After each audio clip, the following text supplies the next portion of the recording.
Youth Congress അധ്യക്ഷൻ രാഹുൽ മാങ്കൂട്ടത്തിന്റെ അറസ്റ്റിൽ പ്രതിഷേധിച്ച് വിവിധയിടങ്ങളിൽ യൂത്ത് കോൺഗ്രസിന്റെ പ്രതിഷേധം തുടരുകയാണ്. കണ്ണൂർ SP ഓഫീസിലേക്ക് യൂത്ത് കോൺഗ്രസ് നടത്തിയ മാർച്ചിൽ സംഘർഷമുണ്ടായി. സംഘടിച്ചെത്തിയ പ്രവർത്തകർക്ക് നേരെ പോലീസ് ലാത്തി വീശി, ജലപീരങ്കി പ്രയോഗിച്ചു. നിരവധി പ്രവർത്തകർക്ക് പരിക്കേറ്റെന്നടക്കം യൂത്ത് കോൺഗ്രസ് ഈ ഘട്ടത്തിൽ ആരോപിക്കുന്നു. കോട്ടയത്തും സമാനമായ രീതിയിൽ പ്രതിഷേധം തുടരുകയാണ്. ഇപ്പോൾ കണ്ണൂരിൽ സജോ ദേവസ്യ ചേരുന്നു. സജോ, ഈ സംഘർഷഭരിതമായ ഒരു സാഹചര്യത്തിന് ആ ഒരു രംഗത്തിന് ശാന്തത കൈവരിച്ചിട്ടുണ്ടോ? ഈ ഘട്ടത്തിൽ ഇപ്പോഴും സമാനമായി തന്നെ തുടരുകയാണോ പ്രശ്നങ്ങൾ?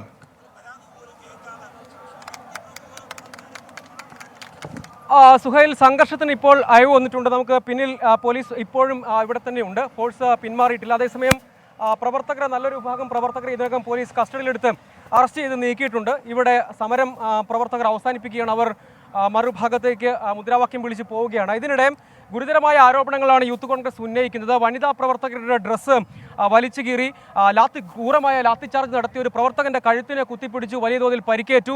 ഇതിനിടെ ഒരു വനിത, ജീന എന്ന വനിതാ പ്രവർത്തകയുടെ കണ്ണിന് ലാത്തിയടിയേറ്റു, ഗുരുതരമായ പരിക്കുണ്ട് തുടങ്ങിയ ആരോപണങ്ങളൊക്കെയാണ്. അങ്ങനെ ക്രൂരമായ അക്രമം പ്രവർത്തകർ നേരിട്ടു, പോലീസിന്റെ ഭാഗത്തുനിന്ന് ക്രൂരമായ അക്രമം നേരിട്ടു എന്ന ആരോപണമാണ് ഇപ്പോൾ യൂത്ത് കോൺഗ്രസ് പ്രവർത്തകർ ഉന്നയിക്കുന്നത്. അവർ സമരം അവസാനിപ്പിച്ച് ഈ അവശേഷിക്കുന്ന പ്രവർത്തകർ അവസാനിപ്പിച്ച് തിരികെ പോകുന്നുണ്ട്. പോലീസ് മറ്റു നടപടികളിലേക്ക് കടക്കുന്നില്ല. പക്ഷേ ഗുരുതരമായ അക്രമം പോലീസിന്റെ ഭാഗത്തു നിന്ന് ഉണ്ടായി എന്ന ആരോപണമാണ്. അത് ഇങ്ങനെ വസ്ത്രം വലിച്ചു കീറുക, ആക്രമിക്കുക, ലാത്തി ചാർജിൽ കണ്ണിന് പരിക്കേൽപ്പിക്കുക, ഒപ്പം ബലപ്രയോഗത്തിനിടെ കഴുത്തിന് കുത്തിപ്പിടിക്കുക, അങ്ങനെ ക്രൂരമായ രീതിയിൽ അക്രമം ഉൾപ്പെടെ നടത്തി എന്നതാണ് യൂത്ത് കോൺഗ്രസിന്റെ ആരോപണം. ഇതിനിടെ ഒരു വനിതാ പ്രവർത്തകി കണ്ണിന് പരിക്കുന്നുണ്ട്. അതെന്താണ്? ലാത്തി ചാർജിൽ ഭയങ്കരമായ യൂത്ത് കോൺഗ്രസിന്റെ പ്രതിഷേധം വിവിധയിടങ്ങളിൽ തുടരുകയാണ്. കണ്ണൂരിലെ സംഘർഷഭരിതമായ സാഹചര്യം ഇപ്പോൾ ഒഴിഞ്ഞിട്ടുണ്ട്. പ്രവർത്തകർ ശാന്തമായിട്ടുണ്ട്. നിരവധി പ്രവർത്തകരെ കസ്റ്റഡിയിലെടുത്തു. ഇപ്പോൾ രംഗം ശാന്തമാണെന്ന വിശദാംശങ്ങളാണ് സജോ ദേവസ്യ ഏറ്റവും ഒടുക്കം നൽകിയത്.